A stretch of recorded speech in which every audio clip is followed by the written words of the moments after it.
Hata tushashika. Bwana nimechoka sana. Pole. Hai. Ate gava isida sitoma. Wewe unafanya nini? Babe. Hebu kuja kidogo.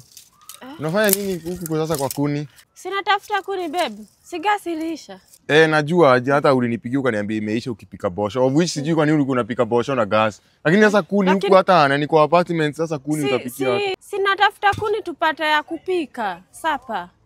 Sasa kuni aje unapika aje? Unaona hizi ni apartment na tuko Nairobi. Sasa unapika aje na kuni? Huku si ushago.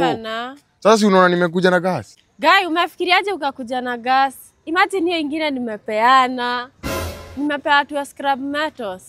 Si ilikuwa imeisha babe. Sasa aje scrap metal wewe twende tu kwa nyumba tu. Sasa tuna kuni? Acha na kuni wewe tutasort hiyo maneno. Wewe, oria, nitakuja kwa shop nichukue mtu mwingine. Na uchukui gas bado. Sasa umepeana empty, twende. Si ni baba hizi kuni basi. Todi. Acha. Hii mambo ya ushago usilete kana hilo. Sasa unaona huku tuko Nairobi. Sasa tutakula. Sina kwambia nichukue hizo kuni, twende tupikia nazo. Hapana.